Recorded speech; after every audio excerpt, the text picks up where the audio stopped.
What is going on, guys? Podcast Arc, episode number 4. I'm Jim. That's Spencer. I'm Spencer. Man, you can walk right into my intro there, man. You're gonna just come right in, man. I'm gonna introduce you. I'm gonna get you all hyped up. You know, it's like I'm Vegeta, you're Goku, and I'm sorry, bro. I'm not used to having the hype, man. You know, like I'm getting ready to get into you, but you know, whatever. Anyway, it's all good. It's all good. Podcast Arc, and today I mentioned last episode we were gonna talk Dandadan. I mentioned last episode we were gonna have a lot to talk about, and we do. Let's start with that. That's the biggest thing going on right now. Number 1, season 3, been officially announced. We don't have a date, but a lot of speculation saying 2027, which frankly I'm fine with because a lot of other anime taking way longer than that. I mean, just look at JJK. Are we going on 3 years for JJK season 3? Or am I bugging? That was it, and no, it'll be 2 years. 2 years. It ended in February. I think season 2 ended in February of 2024. 2024.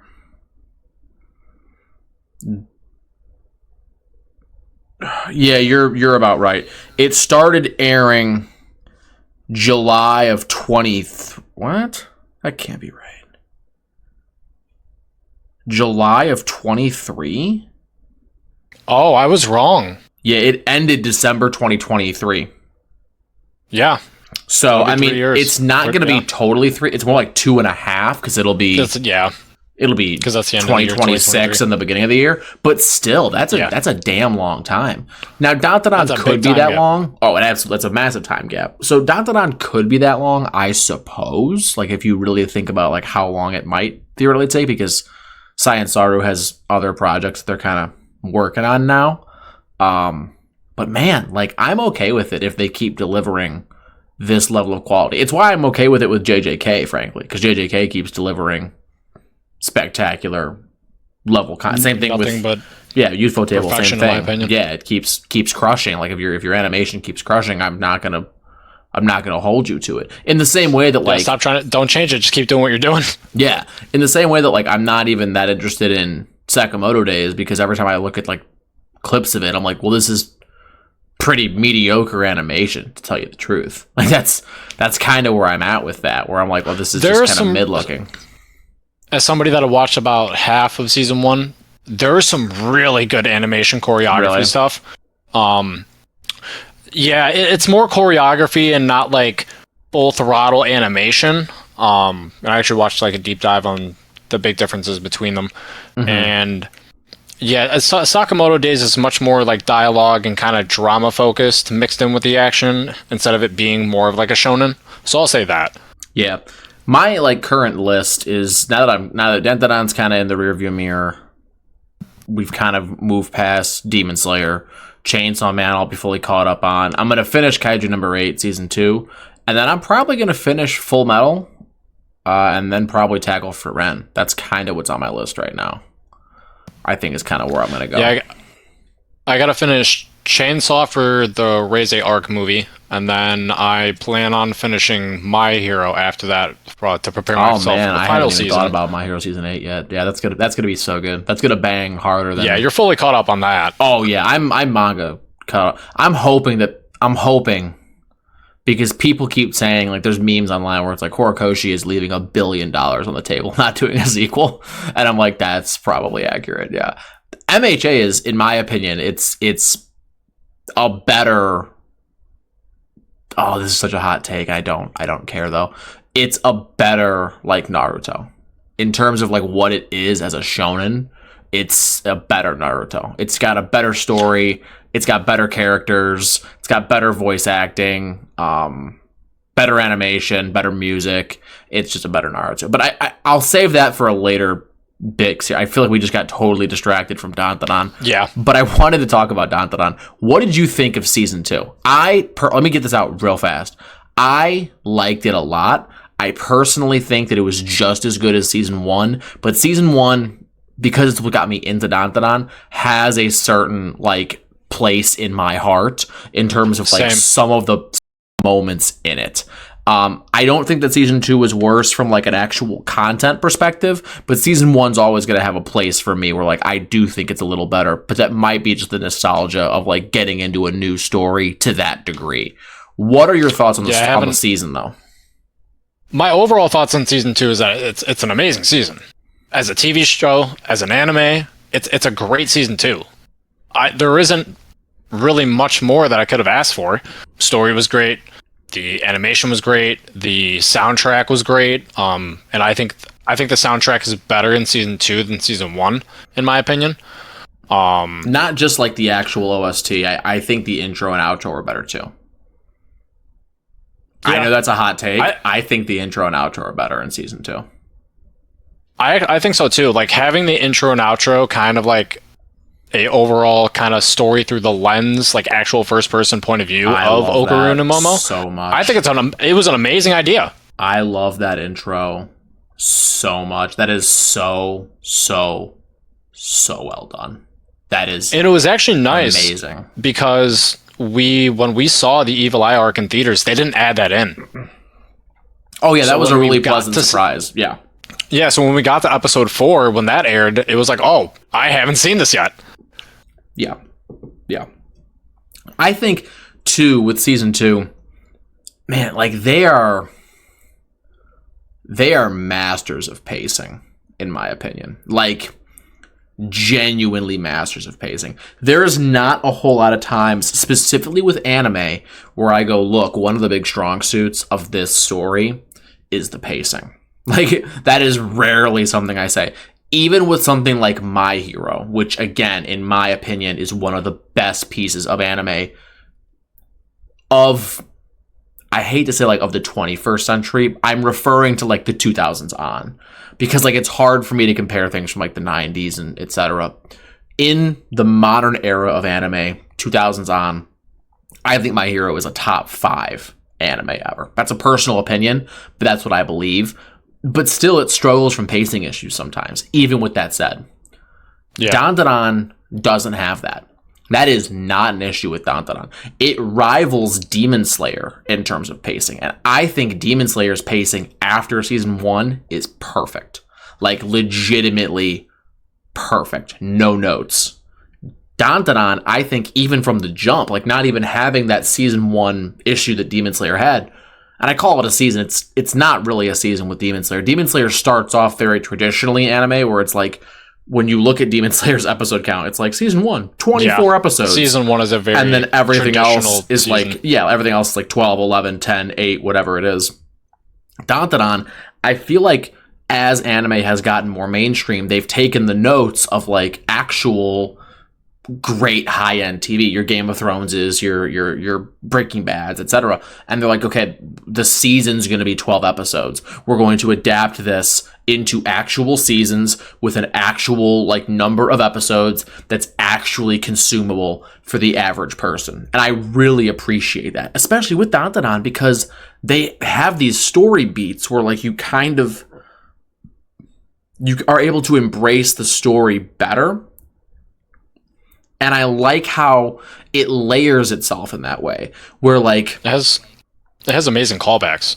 Yeah, the callbacks that's a good way to phrase it. The callbacks to things that are in the background that come to light in the future is amazing. Yep, I really appreciate like that level of thing where like there's that steady pacing in terms of like the beats. And for me, like a great example of like those story beats is especially in season 1 with Ira and like her entire backstory, and then like it very succinctly wraps up like a mini arc within the arc where like she's kind of a scumbag and she comes full circle with the whole Afro Sulky thing. Like it almost like that's one little beat inside of the greater story, and season 2 does that well. Like season 2 you have Evil Eye. Yeah, like the Evil Eye is a great example where that little the evil arc is kind of its own arc. It is largely its own arc, but it also fits succinctly within like the Great Serpent and the actual Evil Eye arc, where there's this moment of, oh yeah, he's definitively evil. Like there is no redeeming qualities about the Evil Eye, to revealing like he's just a little kid, he just wants someone to play with him. That little beat in and of itself, like it's very ba-boom, ba-boom. It's very rhythmic in that way. And I hate to make like a music analogy, but that's kind of what it feels like to me, where even within the arcs, there's little sub things that get amended quickly, and we're on to the next thing. And then cliffhanger. And I want to know what your thoughts were on the cliffhanger, because you're not a manga reader like I am. Like, you have no idea what's coming next. I'm not a manga reader. So, like, I made a TikTok about it. Spoilers for everybody 100%. That's going listening. I made a TikTok about it, and I was like, I can't imagine being anime only with Dandadan. I can't. Like, JJK, I couldn't do it. I finished JJK Season 2, immediately went out, bought paperbacks of the manga. Before I even got into Shonen Jump, I was reading the paperbacks of the JJK manga. With Dandadan, I was reading the manga before the season was over because I needed to know what happened next before the next episode even came out. That's how hooked on Dandadan I got. So for you being an anime only, what are your thoughts? You've told me some things about the manga, and so I had already known that there was somebody within the kaiju. I knew that was going to come eventually. But when they open it, and then it cuts to Momo looking at or whoever her name is, that's kissing Okarun, I was like, wait a minute, what? Yeah. What's going on? And then the memes online where it's like Momo seeing the love of her life kiss an alien, like in the background, it's like Ira fucking exploding. It's such a funny, like. I think that does indeed happen in the manga too. It's been a while since I've read like those chapters specifically, but man, what a funny end to that season with the callback and everything else. I think that's a beautiful ending to the season. And speaking of the mini arcs within the go ahead. I'm sorry. Speaking of mini arcs within the season, the tiny 3 to 4 episode Kentaro arc was amazing. Yeah. Oh yeah. And having his introduction to his character. Yep. Kinta having that moment of like, I will pilot this robot. Like seeing the bullying, seeing the parallels to Okarun, and then having him have his moment is super cool. And in my opinion, this is where Dandadan starts hitting its stride. Because now we've got our core group together. We've added a new person, and there's so much with that. Spencer, Season 3 of Dandadan is going to be better than anything you've seen so far. Season 3 of Dandadan is going to be, if I've like I was mentioning earlier, if I've figured out the rhythm that Sai and Saru is kind of dancing to, I know exactly where Season 3 is going to end, and it's going to be so good, it's going to break the anime community, much like other massive things have. It doesn't have the fan base of like One Piece, so I'm not going to even like compare it to like a Gear 5 moment, but amongst like the actual like big anime community at large, this is going to be one of those big moments where it's like, damn, that's good. And I think that this upcoming arc, like the big arc that will end Season 3 and begin Season 4, is one of the best arcs in anime manga, period. It's really good. Top-notch stuff. Yeah, seeing how they've done so far, I cannot wait to see what they do in the future. Like no spoilers again, like, but Vamola, that's the alien girl, she has a really long, I told you I'm not always a fan of like long flashbacks. I don't like them in One Piece a lot of the times, but I like them in Demon Slayer, and I like them very much in Dandadan, and this is one of them. There's a really, really well done flashback for Vamola that will make you love her character. And not only will you love her character, she will become one of the characters that, like, for me, I live and die for Momo Ayase. Like, she's probably, like, my favorite character. Vamola's, like, my number 2. Like, her backstory is so well done that it's going to change like your ranking of characters. And that's why I'm so excited about Season 3, because she has like her big time to shine's coming up. It's funny that Momo is your favorite character, because I'm much more intrigued by the Okarun side of things and seeing his progression. love Okuru. Like, don't get it twisted. Like, I almost think of them as like a package deal, damn near, because their stories are so intrinsically like entwined in that way. I love that they don't even hide it. They don't even hide, like, the first episode of Dandadan, I don't know if you know, like, the first episode's called "And That's How Love Starts," yo. That's the first episode. So, like, there's no concealing what's going on here. Like, this is very clearly a love narrative. And I like that. Where, like, those two characters are attached at the hip. There's so much good stuff coming with them, too. My favorite moment in the entire manga is coming with those two in season 3. It very much brings a very unique twist and feel to the show that most other, like, shonens and mangas are very, like... They have, from what I have seen, they all just kind of, like, have their little tiny bits and pieces of romance, but never, like, go fully, like, full depth into a, like, full-on relationship. And it's nice to see the progression of their relationship and it feel so real and so much like something that one of us could have experienced when we were that young. He is a mastermind at that. This might be one of the best romance stories ever told. Like, when it's all said and done. I love getting to say that about anime, because anime sometimes doesn't get its credit where it's due when it comes to genuinely great storytelling. There is some, like when I say Attack on Titan's peak fiction, I mean it. Attack on Titan's one of the best stories ever written. One Piece is one of the greatest pieces of fantasy ever written. Dandadan is one of the best romances ever written. Period.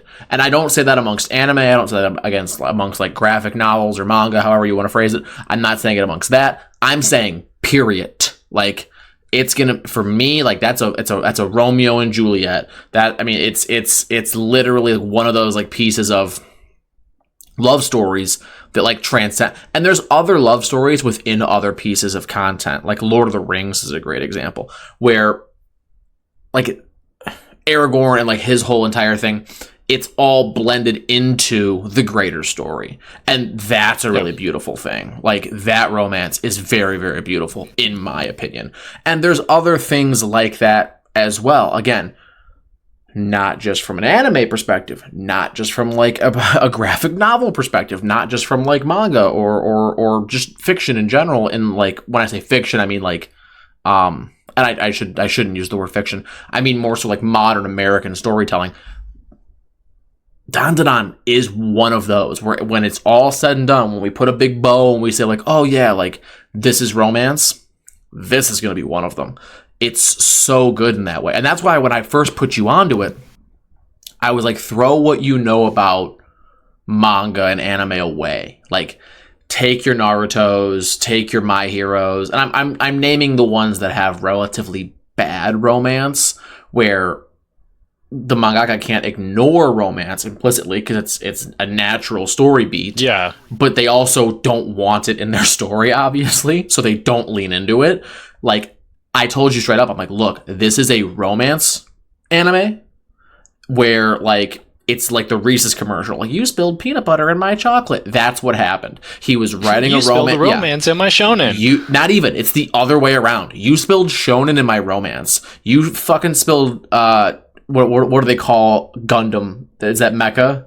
I'm thinking of the genre. You spilled mecha in my shonen and romance. And, oh, you spilled fucking extraterrestrials. And there's so much more. Like, he literally, I feel like he doesn't even know what he wants to write. Right, but he's nailing it. Every time I look up, I'm like, oh, is this a mystery? Is this about aliens? Oh, no. This is more of like a exorcists with yokais, right? Like this is JJK or there's demons. No, it's like Demon Slayer, right? Every time I think I can wrap my hands around what Dandadan is, he's like, no, you don't know shit, and makes a whole different style of anime. Just like I always use that word like colloquially. I mean like the genre, anime, manga, etc. I hate to say anime manga because I seem so corny, but you know what I mean. You cannot put it into a single box, and I think that's one of the things that I love it. Well, that was the second topic I wanted to bring up to you was, do you think, like, here's a question for you. When I was a kid, anime was Dragon Ball. Anime was Naruto. Anime was One Piece. And that was great because it was adventure, action, little boy. It was truly shonen. Now, I think that shonen, I'm not going to say it's died, but like in all seriousness, when One Piece inevitably ends, what's the story that's like keeping like Shonen Jump specifically like crushing? I don't think there is. I don't think you're wrong on that. I think that Naruto's over. Dragon Ball's over. Well, not exactly, but that's a whole different story. Like once One Piece ends, any big ones that I know of have already ended. My Hero, JJK, and the other ones, like the other like things that are in Shonen Jump that are successful, aren't like very traditional shonens. Like you have your Dandadan. Kagurabachi is huge, but that's kind of a different thing where it's not. I don't want to say it's not shonen because it is. It's clearly like an action adventure story for young boys, but it's a little more brutal. Like there's like the organized crime and like a little more adult flavor to it. I'd say it leans a lot more towards, and I don't mean in terms of like theme. I'm talking about like age demographic. It leans more Attack on Titan than it does like One Piece. And I think that as more like women get involved as well, because you're seeing a lot of girls get into anime and manga, things like Dandadan will start getting more successful, where it's not always the violence, it's not always the power-ups. Like when you go on like anime TikTok specifically, when you watch like girl content creators, there's never like Dragon Ball content. That's not what they're into. No. They're talking about Demon Slayer. They're talking about Free Ren. Yeah, Free Ren. Dandadan's always huge. JJK is always relatively successful. And those things aren't exclusively traditional battle shonens. There's a lot more to them. And so the question I was going to pose to you is, do you think, and the answer I think you've obviously already answered it, but I want to kind of get like your overall take on it. Do you think anime has to be more now? Or do you think a very traditional battle shonen could be successful? I think it could be both. I think both can exist and should exist. I think that's my very short and concise answer. Because I think there is a place for the battle shonens for us. I think both of us could agree that we have enjoyed some and look forward to seeing what somebody can create in the future for one. Like, I'd love to see who can make the next Dragon Ball. Rest in peace, Toriyama, but unfortunately he's gone now, and somebody is going to have to... Somebody will try to take that throne eventually. Right. Same for One Piece. Something like that. One Piece is the other one. Somebody will try to become the next Oda. Man. And I think that's something that really gives me faith and hope for the anime community and for manga in general. Is that there's so many great things that have now come to an end, that so many of us have experienced it. And so many people are now going to come out of this time period wanting to make something bigger and more impactful than those projects. And that's a really eloquent way to say that, where it's more like a passing of the torch kind of thing. Because for me, what I've noticed is, like, for example, Chainsaw Man's a big one for me, where he makes this big, huge, elaborate story.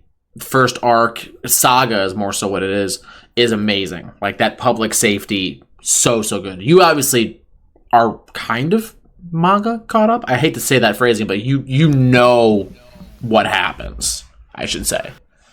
To an extent, I know bigger story beats, but kind of like JJK, I know the bigger story beats, but not the nitty-gritty details. Okay. Well, and so that carries into the second half, I would assume, right? Yeah, I know some... Like, I know that there's a... And not to be the spoiler guy, but... I know that there's a second Chainsaw Man at one point. I know that the Death Devil resurrects, but other than that, I don't really know anything else. Right. Well, that's kind of like where I go with Chainsaw Man is, in my opinion, my example, where it's like, okay, you wrote this thing that was really good. We shouldn't be afraid to like put a pin in our stuff. And I feel like Kaiju number 8 did that. And I'm not manga caught up on Kaiju number 8, but story was written. There was an ending. Fans of it seem to be pretty satisfied. Like, that's it. You know what I mean? JJK had a story to tell, got to the end, put a pin in it. Now, there are obviously going to be fans with JJK. JJK was so big that there was no way to satisfy everybody. But for the most part, people are relatively that ending. Demon Slayer, like, had a story, finished it, okay, that's the end. Chainsaw Man was one of those that didn't do that. And so that's kind of where I was going with that whole thought process was like, okay, like, anime and manga has evolved, different kinds of stories are going to get told, and Chainsaw Man kind of fits that bill where that is a very different story. Like, I hate to say it in this way, but like, the good guys do not win in Chainsaw Man. And he kind of took that premise and just ran with it to like almost like an uncomfortable level. And so for me, like, the answer is yes. Like, clearly other kinds of anime can be successful, or other kinds of manga and anime can be successful. But that's one that clearly is falling off. Like, he's almost been so the other direction in terms of making something different that people don't like it. Like, it's losing popularity. A lot of the fan reactions that I've seen to recent chapters is not favorable. Right. Now, again, I've only read a bit of Kagurabachi. I don't know how dark or good guys win versus bad guys lose, but it's a different flavor. And that's kind of what I'm saying is all these different flavors. You can like Rocky Road, but you can also like pistachio. You can also like, you know, chocolate or marshmallow or bubblegum flavor. There's a lot to like. And that's what I'm so enthralled by is this natural evolution and progression of anime. And to your credit, what you said, where there's room for traditional stuff too. I'm really into this manga right now, and I'm shamelessly going to plug it right now. It's even my Twitter bio. Go read Ultimate Exorcist Kyoshi right now. It's got like 61 chapters. It's really, really good. It is very, very traditional, on rails shonen. And there's nothing wrong with that. Every time I've opened the Shonen Jump app, it's on the homepage. And you talked about it so highly, and I've been meaning to just like open a chapter just to see kind of like what the art is like and such, but I haven't gotten to it yet. What's funny about it, as I said what I said, I kind of take it back. It's kind of a comedy shonen. It reminds me in some ways of One Piece. Not that One Piece is a comedy shonen. It's very obviously a battle adventure thing, and it's certainly more adult in terms of its themes. But there's a lot of funny to One Piece, and I think that level of funny is very prevalent in Ultimate Exorcist, where those like the big fights are the big fights. Like, the big fights are big fights. There is an arc that just ended called the Black Parade arc, and it is basically all of the strongest bad guys fighting all of our strongest good guys. So you get to see everybody break out their best techniques, the best bad guys, the best good guys. Everyone breaks out their full power for this arc. And it's really, really good. Like, it's really, really good to see all of those things kind of come to fruition and see these characters actualize their strength.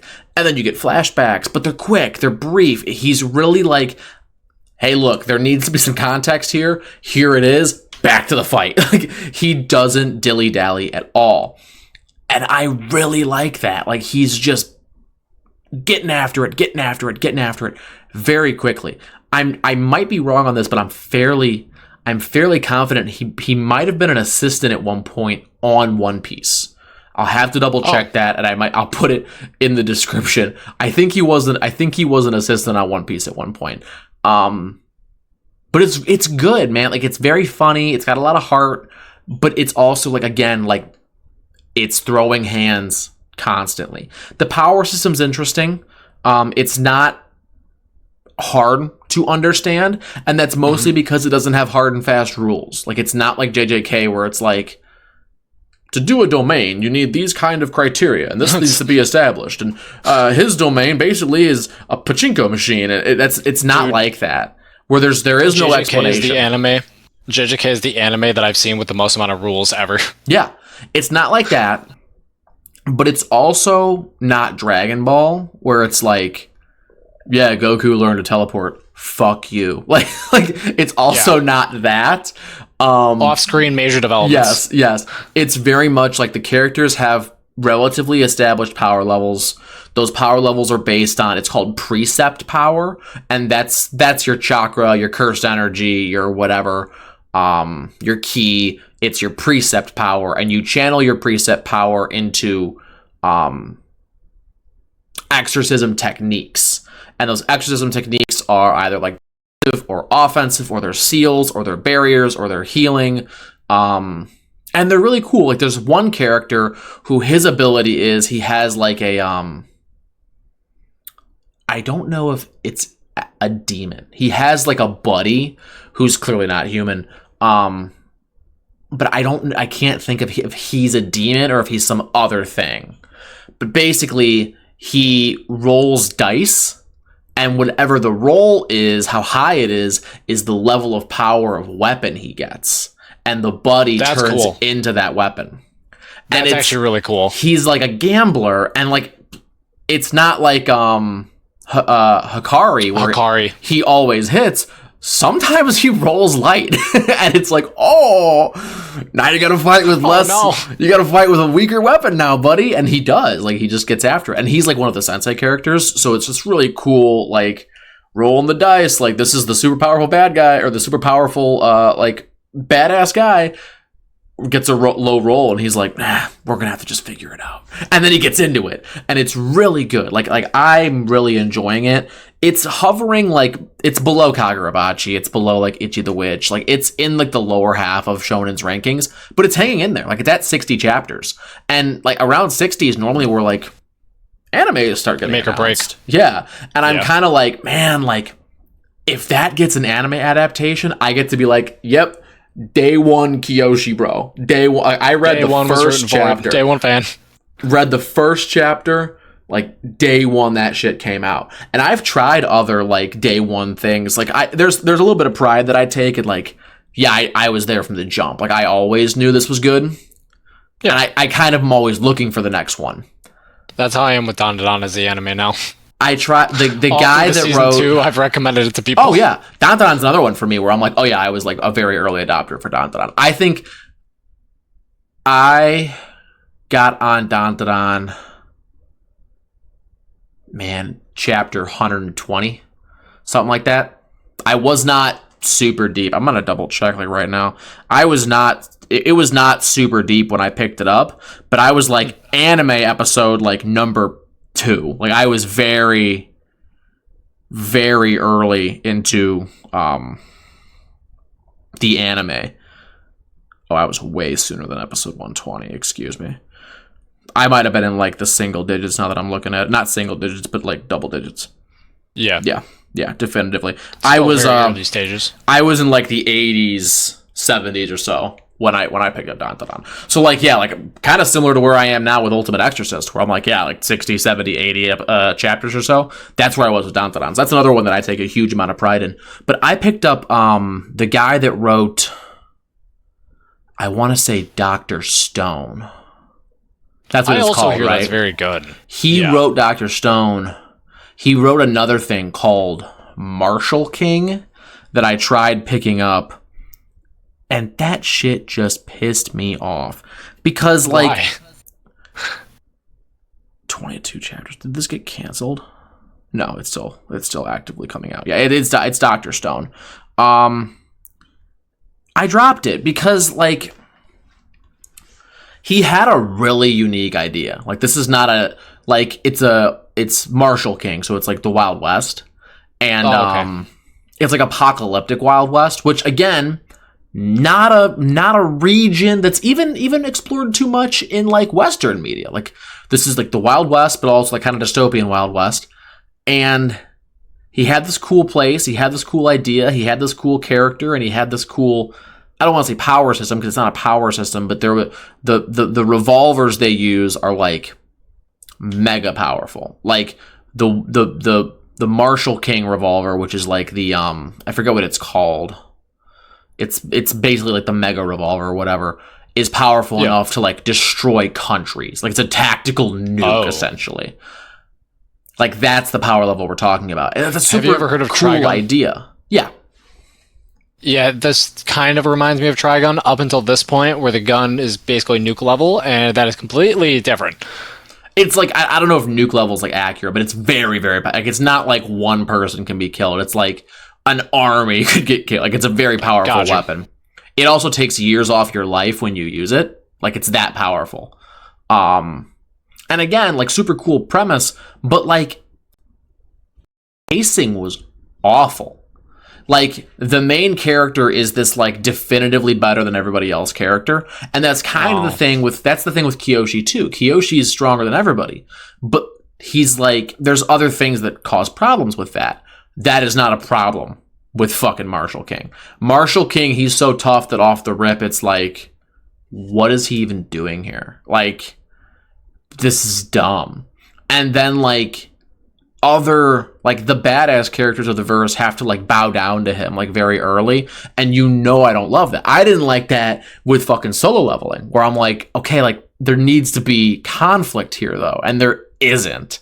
And that's kind of what it was with Marshall King, where I was like, fuck this. So I stopped reading that. I've tried other things. Like, there was one, Etor of the Flame or something like that. I forgot who wrote that one. But that was another one where, like, people were very excited about it after the first chapter, and it really... Oter of the Flame. It's at 19 chapters.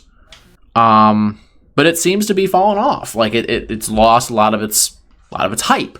Versus that seemingly isn't happening with Kyoshi, where it's at chapter 60, and it's still kicking. So, I don't know. I got on a huge manga tangent there. I didn't mean to, but...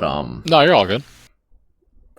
I think that Kyoshi, since I don't have much yet. That Kyoshi is, if you're into, and it kind of just to circle way back to what we were originally talking about, if you're looking for traditional shonen, that is it. That is the most, like, traditional shonen thing that's out right now, in my opinion. It's very juvenile, you know, kind of like a One Piece or a My Hero, even like an original Naruto. It's very juvenile, but it's very shonen. There's a like a tournament arc in it. There's like a forest. There's literally like a forest arc where they have to go into the forest and, like, find something. Like, that is, which I think, like, why is, like, a death forest an arc, and like Naruto's got it, Demon Slayer's got it. Like, yeah, I was gonna say, this sounds like a mix of Dragon Ball and Naruto so far.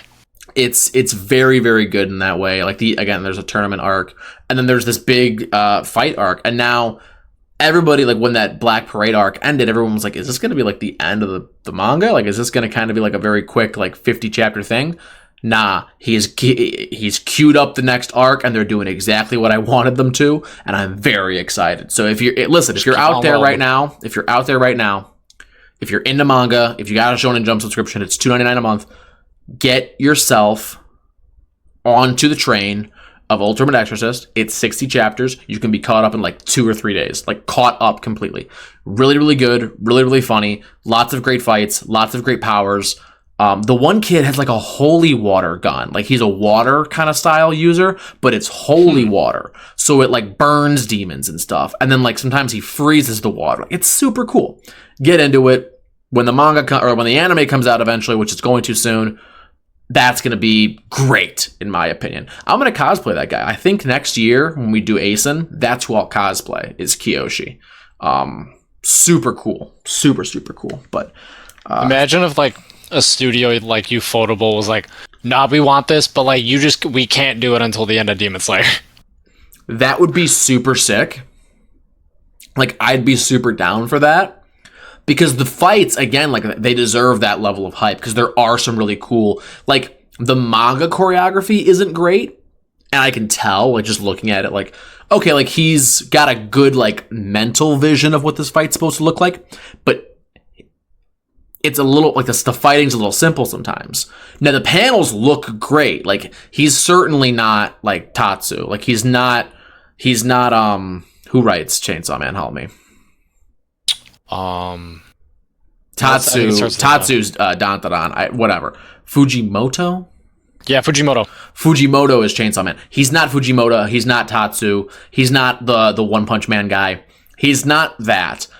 So it is a little simple sometimes, but, like, you can see in his head, like, what this is supposed to look like, and you kind of fill in the blanks with your own imagination. And I kind of like that to a degree sometimes, with specifically with, like, Battle Shonen. It's like, oh my god, this.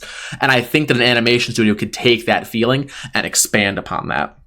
So yeah, if Ufotable was like, yeah, we want this, I'd be like, oh my god, I would go nuclear. But again, I'm okay. I'd be okay with any studio adapting it. I like the story a lot, and I think that even a studio that, like, isn't a great animation studio could do great things with it. And I'd be very excited to see any adaptation at all. So that's my recommendation of the week. Go ahead. Who is your favorite studio? That's tough.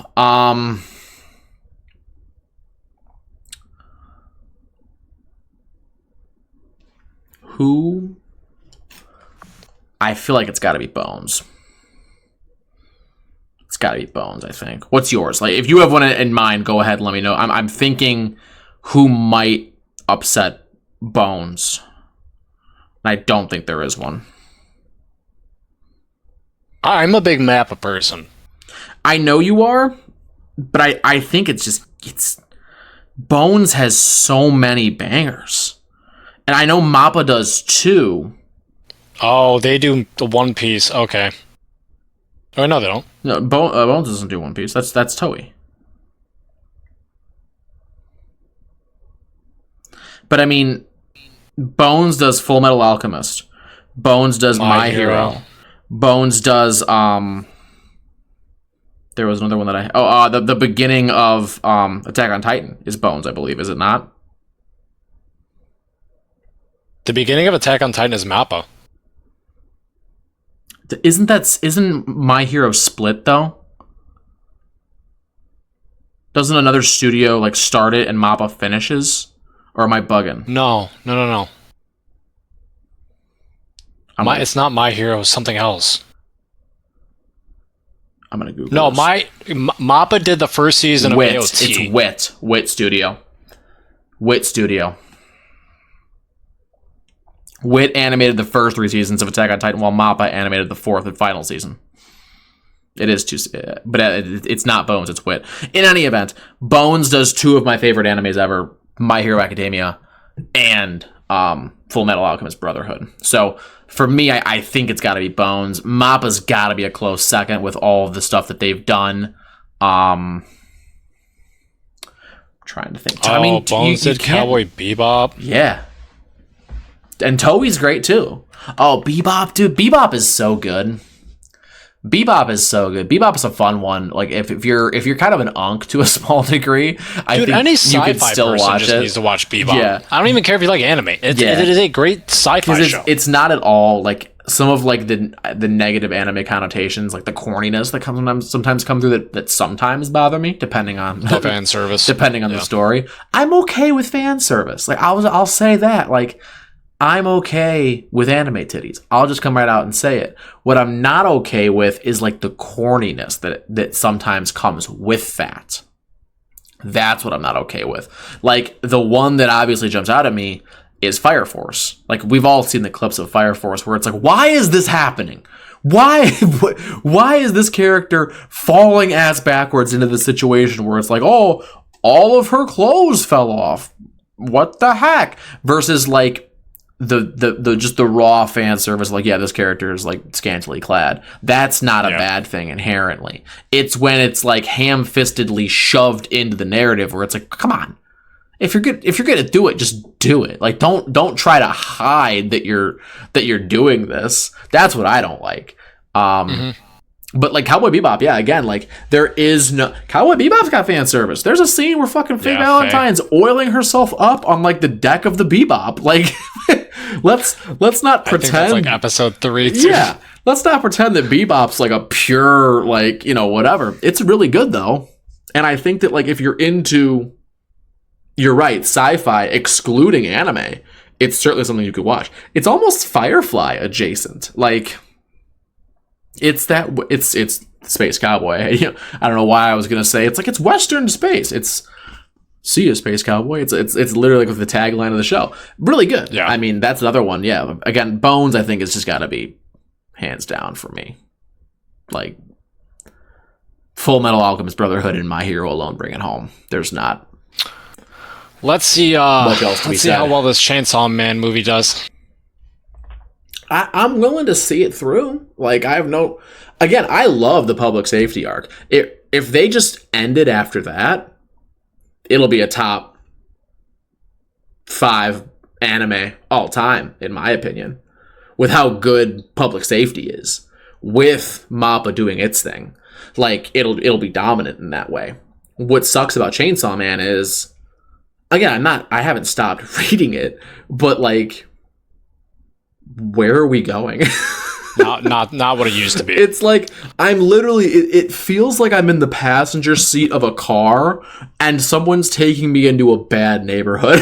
Like we just drove past a burned down Wendy's, and I'm like, what? Where are we going? They're like, don't worry about it, man. That's what it feels like. Every time I turn around, something fucking insane is happening.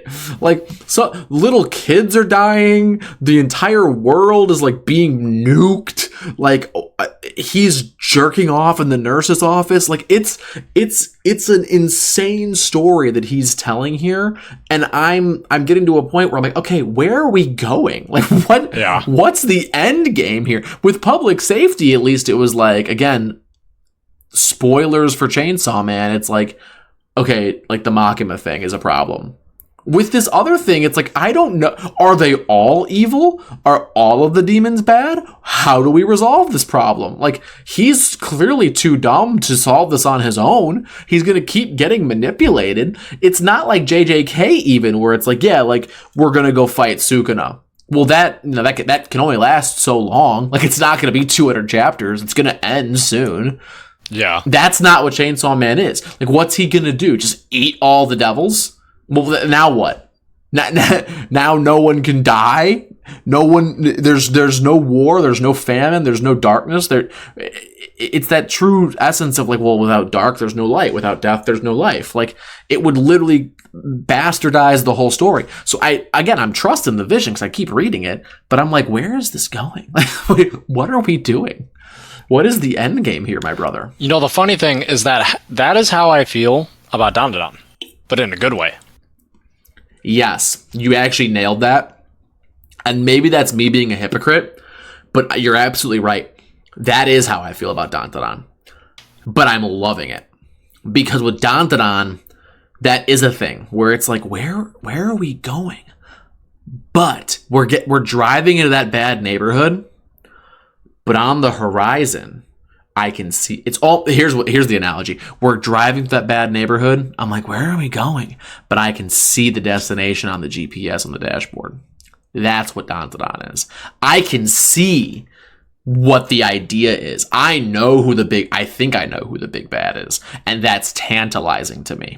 And every little bit, there's like a little breadcrumb of like, oh yeah, he is the big bad. That's definitely. And there's like other things where it's like, who is the big bad? How does he know our characters? Is he related to this person? Is he romantically involved with this person? It's very like, there's something to that I think is really like tantalizing. Chainsaw Man doesn't have that. Chainsaw Man's just like, yeah, and then we cut that little girl's head off. It's like, why? Why did you do that? And now Denji's jerking it in his bed. Yeah, and his like ward that he was taking care of was decapitated 40 chapters ago, and now he's jerking off to a nude that some devil gave him. Like, no, it's not even a devil. It's, again, spoilers for Chainsaw Man manga. I'm gonna lay this out real quick because it's fucking insane. And Spencer, I already told you about this. He's laying in a bed sleeping, and a girl appears, and she's like, Denji, you can't trust the Death Devil. She's the Death Devil. And he's like, okay, then what do we do? Because I'm a little lost. And she's like, help me do X, Y, and Z. And I might be off on this story. And he's like, well, okay, what do we do? And she goes, here's a picture of me naked. Just do what I say. And he's like, whatever. And he jerks off like in the nurse's office. And it's like, where are we going with this? Why is this part of the narrative? It's insane. I don't know what we're doing. I'm so lost. I love it. Like, it's funny and it's really well drawn, but that's another thing. The art's falling off, man. His art's falling off so hard. I don't know if Tatsu is doing a lot of the heavy lifting, because like Tatsu's art has not fallen off at all. His art is still amazing. I showed you that People Typhoon after we saw the movie, and you're like, what the fuck? Like, it's amazing. And his most recent chapter, the one that just came out, had a panel that was like a heart stopper. Like, not only was it well drawn, it was emotional to a big degree. And it was like, oh, that's horrible. And then there was another full spread after that was really well drawn. He's great. And that's why I mean that's two sides of the same coin, and Dandadan's clearly winning in my opinion, but that's just me. Damn, Dandadan. I mean, I guess we could put the whole episode with a bow on it with this. Dandadan stays winning. If you're a Dandadan fan, as always, you're massively winning. If you're a Dandadan fan. Number 2, anime, manga, is changing. But that doesn't mean that we can't still have traditional stuff. And if you want traditional stuff, might I suggest Ultimate Exorcist Kyoshi. And Spencer, do you have any closing statements? I guess I'll ask you. Do you have any big thoughts? We got about 10 minutes before we're at the hour mark. Do you have any big thoughts about anime that you got to get off your chest? If you don't, it's okay. I'm giving you your moment to soapbox here because I do agree with your point on My Hero having, was it a better story than Naruto? Oh, we didn't even touch on that. Do you want to? You said you were going to touch on it. Do you want to touch on this? Go ahead. Yeah. Go. So tee off. I'm not caught up on the manga. I'm not fully caught up on the anime. One, I think the overall fight animation is better. It's 1,000 times than better. Naruto. 1,000 times better. I think that if we want to call it just a sibling rivalry between Deku and Bakugo, is better than Naruto and Sasuke. 1,000 times better. Like, I like Sasuke as a character, but I don't like Naruto and Sasuke's relationship because all the relationship is Naruto running after him. It's in him saying, "No, don't do that. I just want to be bad." It's almost fabricated in some ways, where it's like this isn't organic. They don't have the ties that he suggests that Kishimoto suggests they do, and all of those ties are only based on like he wrote the ties in. That's what bothers me. It's artificial. Like they don't actually have a relationship. They have like a couple of very meaningful interactions when they're children, like 15, no, they're younger, like 12 or 13 years old, and they have a couple, 1 or 2 interactions when they're very, very young.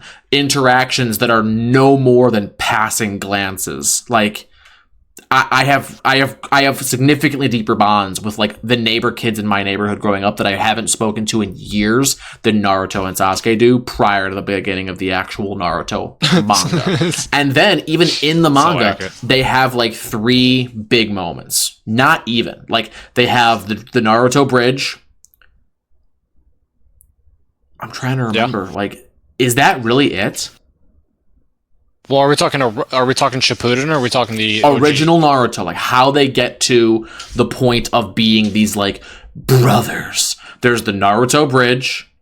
There's when they blow up the water things, and Sasuke actually realizes his true potential. Yep. And then there's the Sasuke retrieval arc is the next arc. Because the Chunin exams, they barely interact. They fight a little bit together in the Forest of Death. Naruto saves Sasuke from Orochimaru's snake when he lets the Nine Tails out a little bit. Then Sasuke trains with Kakashi, and then he comes back. Have another moment with that? Doesn't Naruto and Sasuke don't they have to try to defend Kakashi and fight somebody? I haven't seen OG Naruto. That's kind of like my anime gap. They fight. This is it. They fight very early in the beginning together. They fight. They protect Kakashi against what's his fucking name? With the big ass sword. It's Blum. It's Steve Blum. Zabuza. They fight Zabuza together. Then they fight the little kid, who's actually a boy but looks like a girl. Whatever, the ice needle user. They fight him together. Then there's the Chunin exams arc where they fight together in the forest a little bit. Then there's the actual like Rock Lee like student on student tournament, and they don't have many interactions there except for like Sasuke's like, Naruto, you can't get out of control because I want to fight you next, and you can't get ejected from the tournament. Then Sasuke disappears with Kakashi, and Kakashi trains Sasuke while Naruto trains with Jiraiya. Then Sasuke fights Gaara, gets his ass whooped because Gaara turns into the One-Tails. Naruto saves Sasuke and the village by proxy. Then there's the hospital scene with the tanker. Then there's the Sasuke retrieval arc. So at best, there's like 3 moments where Naruto and Sasuke are like kind of like deeply entwined. In My Hero, Deku and Bakugo are close rivals from childhood, like preschool, when Bakugo gets his powers and Deku doesn't. They continue that rivalry into middle school. Then they get to high school, and like the trauma that Bakugo has of like, I always thought I was the strongest, and then like, were you playing me that whole time? Were you actually the strong this whole time? And Deku can't tell him. Well, he does tell him actually. And like, and All Might's like, don't tell him anything else. That's really not good that you mentioned that. And like, then like Bakugo's trying to figure it out. And then they have that emotional moment when they fight each other where he's like, I was just trying to be like you. Oh my god, dude, that whole episode is amazing. It is amazing. It's so good. I just finished that season. It's the most recent thing that I've seen, so this is kind of why I'm bringing it up. But that whole fight of Bakugo actually like coming to terms that Deku is stronger than him and that All Might chose Deku and not him, is amazing. But Bakugo still beats him. That's what's so great about that scene. There's the implication there that Bakugo, it's all self-doubt because he still beats Deku. But he still feels like he's not better than Deku. Even though he wins, he's still like, why did All Might choose you to be his buddy? Why? Why am I not good enough? Even though I can beat you. And All Might is like, it's not about that, man. Like, I chose Deku for other reasons. It's about your spirit. It's about your energy. And that is what makes... Are you fully caught up on My Hero? No. Oh. Well... Are we talking like manga spoilers? No, just the anime. Just the anime. No, I'm now at the beginning of the next season right after that fight. Oh, dude. That moment where All Might kind of like tells him, like, it's not about that. Like, it's about like, I love all my students and you, and you're also great. Like, you're also an awesome kid with awesome abilities. Believe in yourself and be a hero. Like, that moment comes back in the most beautiful example of a character going plus ultra in My Hero. And it haunts me how great it is. Like, when I'm saying like My Hero's 100 times better than Naruto, that's the kind of shit I'm talking about, is this scene. Again, Spencer, I'm not gonna spoil it for you, but if anime fans out there, if you're listening and you've seen My Hero, you know the scene I'm talking about where Bakugo is on his last legs and he has to go continue to fight. It's so peak, and he's thinking about All Might. And then the other thing happens with that other All Might flashback. It's so good. Spencer, keep watching My Hero. It's peak. But yeah, like, to your credit, their relationship, Bakugo and Deku, is so much better than Naruto and Sasuke's. Like, by leaps and bounds. I haven't seen OG Naruto, so maybe I'm out of place saying this. But the Deku All Might relationship, I think, is better than Naruto and Jiraiya. And the Pain arc is so hard. Anime arcs. That's so hard. That's a hot take. That is a hot take. I love it though. I don't disagree inherently.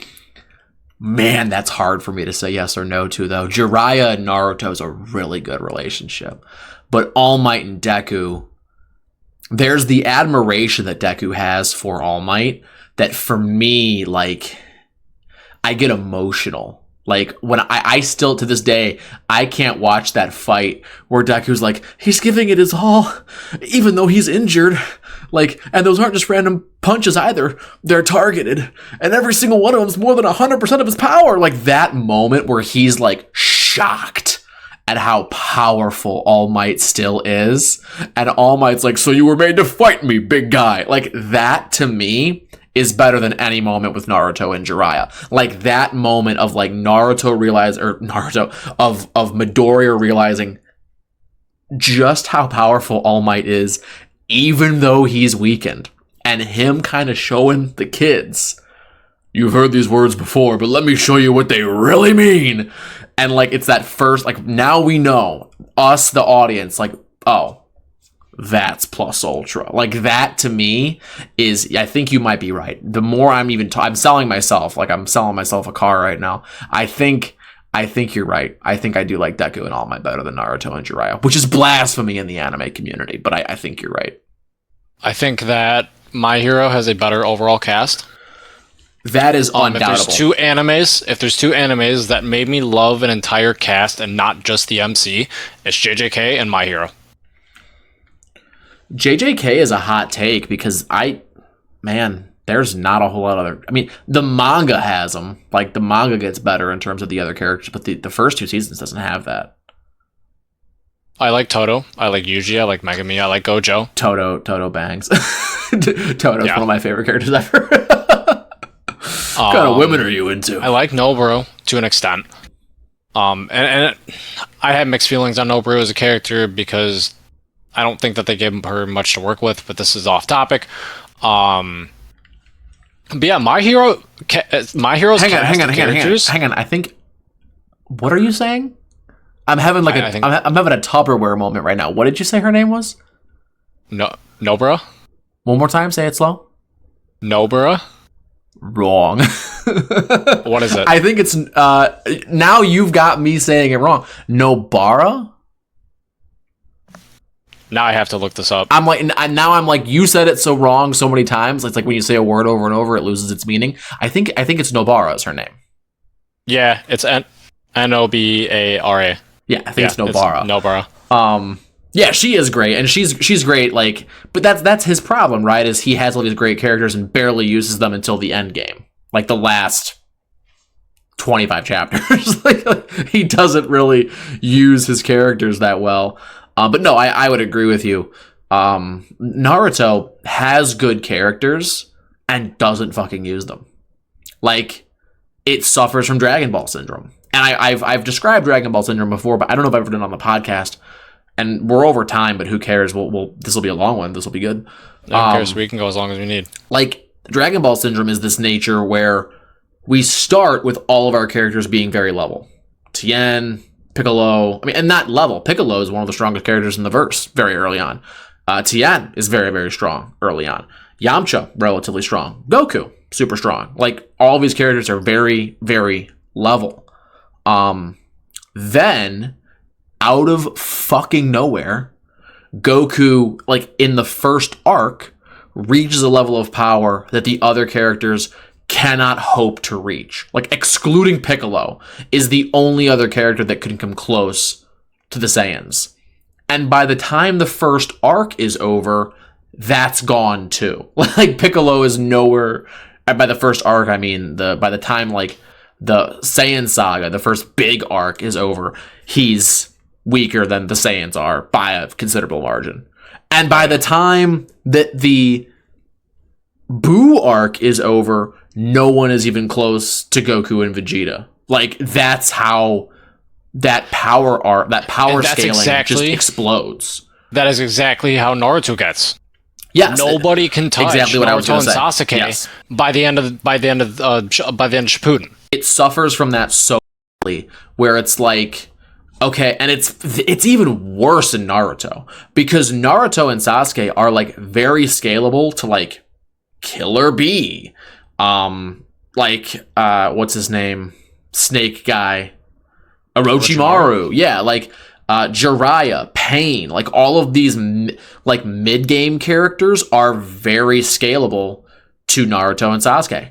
Then the war arc happens, and this is why I've always said, like, the end of Naruto should have been Naruto and Pain should have fought, Sasuke and Itachi should have fought, the truth should have been revealed to Sasuke, Sasuke should have gone back to the village, killed the guy with all the Sharingans on his arm, whose name is escaping me right now. Then, like, why am I in the rubbish of the village? They should have had their final fight, and that should have been the end. And then maybe an epilogue where Naruto becomes Hokage. Like, that's the end of Naruto. The entirety of Naruto after the Pain and Itachi arcs is what bastardizes it, because the power scaling ramps very quickly. Naruto is suddenly like light speed, capable of like destroying planets. Sasuke is got like completely hacks, broken abilities. There's aliens, like his Sharingan is just completely broken by the end of the series. It scales immediately. Versus but my he can hero, warp through time. Yeah, like, my hero again. Bakugo, Deku, Todoroki. They're kind of the core 3 in terms of power. Let's not neglect that they're the 3 strongest heroes. But the other characters all play massive roles. Like, without everyone pulling, the good guys don't win. And that's not the case in Naruto. Like, you could get rid of most of the other characters in Naruto, and full power Naruto and full power Sasuke can wrap things up. That is not the case in My Hero. Deku, with all of his power, with how fast he is, how strong he is, how light speed he is, like, he literally is like light speed at one point. Like, because when what's his name goes, is it 7th gate or 9th gate? That's Night Guy. He unlocks the 9th gate, I believe. Yeah, but when he unlocks 9th gate on Madara, he doesn't even really do that much damage, does he? No, and again, it doesn't matter anyway, because Madara's not the big bad.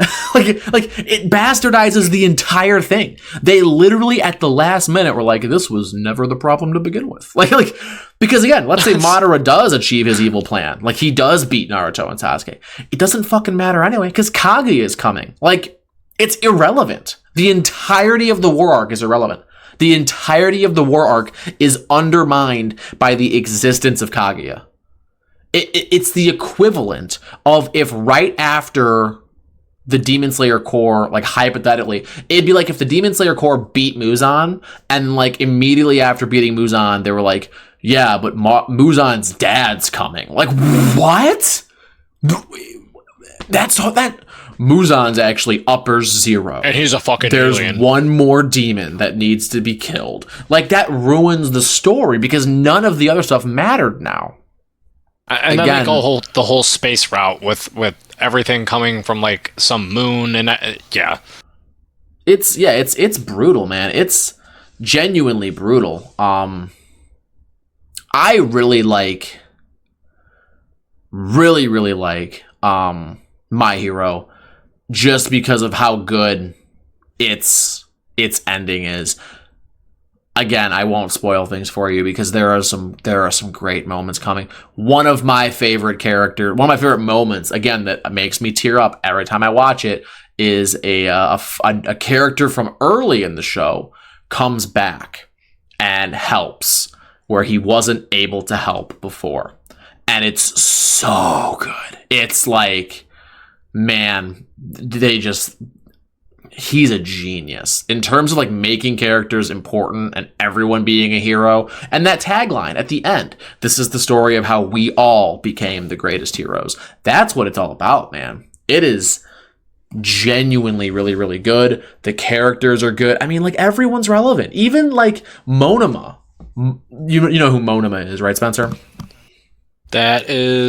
He's in class B. He has the ability to copy other people's quirks. Yeah, as long as he was in that tournament arc, right? Yes, as long as he's touching them, he can copy their quirks.